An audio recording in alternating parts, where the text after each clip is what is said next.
జీవన్ రెడ్డి చేసిన ఈ సంచలన వ్యాఖ్యలకు సంబంధించిన కంప్లీట్ డీటెయిల్స్ ను ఒకసారి డిస్కస్ చేద్దాం. సీనియర్ కరెస్పాండెంట్ సంపత్ లైవ్ లో జాయిన్ అవుతున్నారు.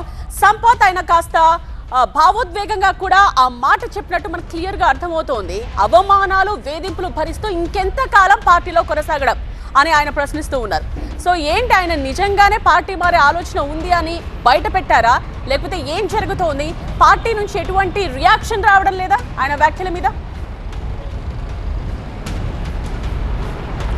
అంటే ఈరోజు జీవన్ రెడ్డి మాట్లాడిన తీరు చూస్తే కొంత ఆవేదన కనబడింది. ఎందుకంటే గత 10 రోజుల నుంచి కూడా ఎప్పుడైతే మున్సిపల్ ఎన్నికల నోటిఫికేషన్ విడుదలైందో అప్పటి నుంచి సంజయ్ కుమార్ వర్సెస్ జీవన్ రెడ్డి మధ్య కూడా మాటల యుద్ధం పెరిగిపోతుంది. బీఫామ్ విషయాన్ని గురించి మొదలు పెడితే ప్రచారం వరకు కూడా ప్రతిసారి కూడా తనకు అన్యాయం జరుగుతుందని చెప్పి జీవన్ రెడ్డి ఆవేదన వ్యక్తం చేశారు. అయితే మున్సిపల్ చైర్మన్ విషయంలో ఖచ్చితంగా అధిష్టానం తనకు న్యాయం చేస్తారని భావించాడు. దీని కారణంగా కూడా అతను ప్రత్యేకమైన క్యాంపు కూడా నిర్వహించారు.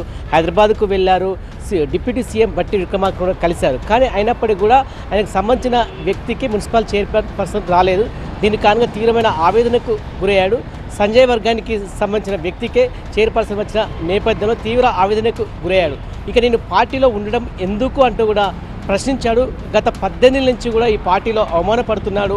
వేరే పార్టీకి చెందిన వ్యక్తి మా పార్టీలో ఏ విధంగా ఉంటున్నాడు, అసలు అధిష్టానం ఎందుకు కూడా పట్టించుకొని చెప్పి కొంత బాధతో ఆవేదనతో ఈరోజు మీడియాతో కూడా మాట్లాడారు. ఏదో ఒక నిర్ణయం తీసుకోవాల్సిందిగా తప్పదు అంటూ కూడా ఆయన మాట్లాడిన పరిస్థితి మనకు కనబడుతుంది. ఎందుకంటే 2 రోజుల పాటు కూడా చాలాసార్లు కూడా ప్రయత్నం చేశారు.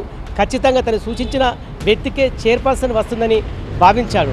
కానీ ఆ విధంగా రాలేదు. ఎప్పుడైతే సంజయ్ వర్గానికి సంబంధించిన వ్యక్తికే చైర్పర్సన్ వచ్చిందో దీంతో తీవ్ర ఆవేదనకు గురై తన బాధనంతా కూడా వెళ్ళగక్కాడు. కేవలం జగిత్యాలే కాదు, మిగతా ఎక్కడ కాంగ్రెస్ మిగతా వారు కూడా ఆవేదనకు గురే అవకాశం ఉంది. కాబట్టి ఖచ్చితంగా ఏదో ఒక నిర్ణయం తీసుకుంటాడని మనకు తెలుస్తుంది ఈ 2-3 రోజుల్లో. రైట్ సంపత్. అని ఇన్ని అవమానాలు భరిస్తూ కాంగ్రెస్ పార్టీలో కొనసాగటం ఆలోచించుకునే పరిస్థితి. ఇన్ని అవమానాలు భరిస్తూ ఇంత ఆత్మక్షోభతోని కాంగ్రెస్ పార్టీలో కొనసాగటం ఆలోచించుకునే పరిస్థితి ఏర్పడుతున్నది. భవిష్యత్తు ఎంత దారి తీస్తుందో ఏంటో కానీ ఇప్పటికైనా అధిష్టానం ఏదైతుందో లేకుంటే ఇది ఇది ఇది ముగింపు కాదు కదా. ఈ ఎన్నిక ముగింపు కాదు కదా. ఈ వేధింపులు ఏదైతుందో ఆయన ఎమ్మెల్యే ఉన్నంత కాలం కొనసాగుతాయి. ఈ వేధింపులు ఇంతటితో ముగిసేటి కాదు. ఈ వేధింపులు ఏదైతుందో ఆయన ఎమ్మెల్యే ఉన్నంత కాలం కొనసాగుతాయి. మరి ఈ వేధింపులు భరించుకుంటా, ఈ మానసిక క్షోభను భరించుకుంటా కాంగ్రెస్ లో కొనసాగడం సాధ్యమేనని చెప్పనిపిస్తుందని చెప్పండి. మరి